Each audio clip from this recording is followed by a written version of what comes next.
Wind! Wind! Strong! Strong! South wind! South wind! COVID-19! COVID-19! Kenneth Copeland built one of the richest prosperity ministries in America, with a fleet of private jets and a private airstrip carved into the Texas countryside. For more than 50 years, from a television stage under bright studio lights, he told millions of believers that faith and giving would make them wealthy, and the donation envelopes kept arriving by the truckload. But every time a camera found him away from that pulpit, the polished image cracked a little. A reporter's microphone pushed toward his face about the jets, a viral video of him on his stage during a pandemic, and a recent sit-down with a young evangelist who looked him in the eye and said he did not believe what Copeland had taught for half a century. To understand how those cameras became a problem, you have to go back to the small Texas auditoriums where it all started. Kenneth Copeland began his ministry in the early 1960s, a former singer and pilot who once flew the plane for the famous tent revival preacher Oral Roberts. Sitting in that cockpit, he fell in with the first teachers of what became known as the Word of Faith movement, the idea that a believer could speak blessings into being. He set up his own headquarters near Fort Worth, Texas, on a sprawling campus that grew to hold offices, a broadcast studio, a church called Eagle Mountain International Church, and that now famous private runway for the ministry aircraft. His television program, called The Believer's Voice of Victory, went out across the country, first on local television signals, then on cable channels, then onto the screens of satellite dishes in living rooms full of retirees. Once a year, thousands of those followers filled an arena for his Southwest Believers Convention, raising their hands toward the stage as he preached. The daily broadcast reached households in dozens of countries, beamed from the Texas studio to screens around the world. For decades, he was a familiar face on Christian television networks, his program running alongside the other big names of the prosperity movement. The mailing list swelled into the millions, and the gray-haired faithful in the studio audience hung on every word he preached from behind that wide, wooden podium. The message that built all of it was plain enough to fit on a bumper sticker and persuasive enough to keep the offering plates full.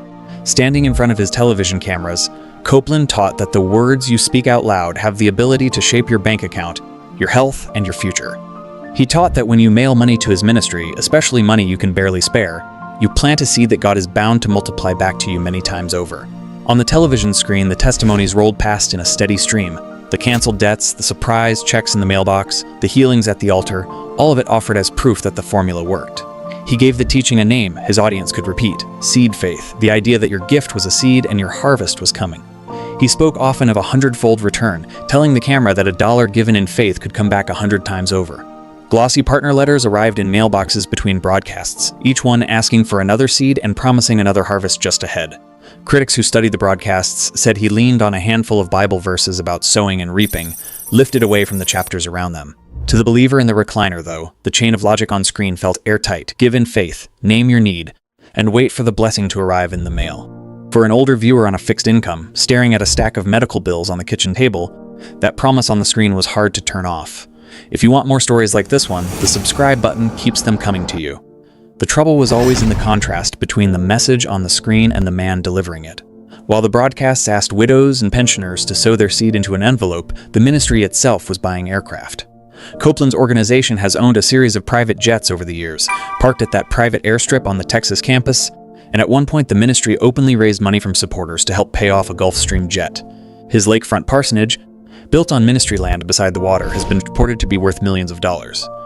In the year 2007, a United States Senator named Chuck Grassley opened a Senate Finance Committee inquiry into the money flowing through several large prosperity ministries, and Copeland's name was on the list. Investigators wanted to see the books, the salaries, the jets parked on the runway, and the real estate behind the gates. The inquiry dragged on for years inside the marble halls of the Senate, then quietly closed without the financial transparency its critics had wanted, and the ministry kept most of its records behind closed doors. Then came the cameras he could not control. In the spring of 2019, a television news crew from the show Inside Edition tracked Copeland down, and the reporter Lisa Guerrero stood in front of him with a microphone and asked the question his audience rarely heard out loud. She asked, on camera, why a preacher needed his own fleet of private jets while asking pensioners for money. Copeland did not flinch in front of the lens, and at times he reached over toward the reporter and pointed his finger as he pushed back. He told her he and his ministry had done nothing wrong, his voice rising over the microphone, and he turned the questions back on her network. He had explained his reasoning before, in a filmed conversation years earlier with a fellow prosperity preacher named Jesse Duplantis, where the two men sat in armchairs and laughed about why they avoid commercial flights. He could not do God's work, he said, packed into a crowded commercial airliner, stuck in what he called a long tube full of demons. For viewers at home who had mailed in their grocery money in a paper envelope, watching him defend a private jet to a reporter's face was a moment that stuck in the memory. The next camera moment did not need a reporter at all, because he did it on his own stage. In the early days of the 2020 pandemic, with hospital wards filling and families frightened behind closed doors, a video spread of Copeland standing at his pulpit and declaring the virus destroyed. Standing at the microphone, he announced that the pandemic was finished and told the congregation they would be back to work soon. He leaned toward the camera and blew hard into the lens twice, calling it the wind of God sent to scatter the disease across the land. In another widely shared clip from the same stage, he threw his head back and laughed out loud at the television news coverage of the pandemic. The videos raced across social media feeds, played on late-night television monitors, and turned a frightening moment for the country into a punchline at his expense. Comedians replayed the clip of the old preacher blowing at a microphone, and for many younger viewers, that was the first time they ever saw his face on a screen. If you think a preacher needs a private jet to do God's work, say so in the comments. I read them. For years after that, Copeland mostly stayed away from interviews he could not control, and his granddaughter, who helps run the ministry from its Texas offices, has admitted he never enjoyed sitting across from a camera he could not steer. That makes what happened this year so striking on screen. At 89 years old, his white hair combed back under the studio lights, Copeland agreed to his first real sit-down interview in more than a decade, and he gave it to a 22-year-old evangelist named Bryce Crawford, a young preacher with millions of followers watching on their phone screens. The recorded conversation ran for more than 2 hours in front of the cameras, and it was not the ambush some viewers had expected. Crawford was respectful, even warm across the small table, but he did something almost no one had done to Copeland's face on camera. He told the older man plainly that he could not wrap his own mind around the prosperity message, that it leaned too heavily on the money.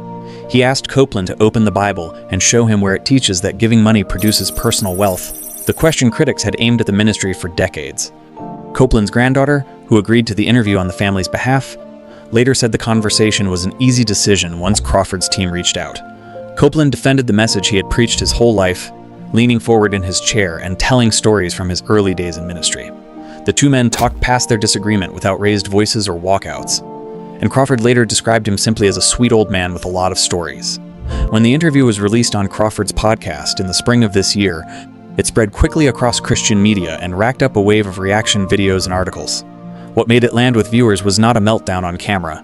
It was the quiet sight of a young Christian sitting calmly across the table, asking the questions an older generation had spent decades being told not to ask out loud. And that is the real story underneath all of these filmed moments on the screen. None of them on its own brought the ministry down. The jets still fly out of the Texas airstrip, the campus near Fort Worth still operates behind its gates, and the broadcasts still go out to the same living room screens. But for the loyal older viewers who had believed for 40 and 50 years from their living room couches, the cameras did something slower and harder to undo. Each clip, the jet defense outside the news van, the wind blown at a pandemic, the laugh at the news desk, the young man asking why across the table, planted a small question in a place where questions used to feel forbidden. Trust like that does not collapse in a single afternoon on camera. It thins out, one uncomfortable video at a time, until the people who once sealed their savings into an offering envelope begin to wonder where the money really went. A daughter visiting on a Sunday pulls up the jet clip on her phone and turns the screen toward her mother at the kitchen table. The mother, who has mailed checks to that Texas address for 30 years, looks at the runway and the aircraft and says nothing for a long moment. Today, Kenneth Copeland Ministries is still standing, still broadcasting from its Texas studio, still asking for support from a faithful television audience. Copeland, himself now in his late 80s, still walks onto the broadcast stage with the same wide smile and the same message about faith and money. The difference now lives in the comment sections under those video clips, where the children and grandchildren of his original audience leave a steady stream of hard questions on the screen. The people who grew up trusting the man on the television are the same people now pulling up the old jet footage and the pandemic clip and asking out loud why the math never seemed to add up for them the way it added up for him. Some of them still send their envelopes to the Texas post office box. Many of them have quietly stopped, setting the remote down instead of reaching for the checkbook. In the end, the picture on the screen is hard to look away from. A preacher who stood under stage lights and told the sick to give, who told the struggling to plant their last seed into an envelope, did all of it from a ministry that owned a fleet of jets and a private runway in Texas. He never had to lose his church or his pulpit for the trust to start slipping away from him. No scandal arrest, no shuttered building, just a slow drip of footage that an audience could no longer unsee. The cameras did that quietly, one honest question at a time. Subscribe, and we will keep following these stories until the whole picture is clear.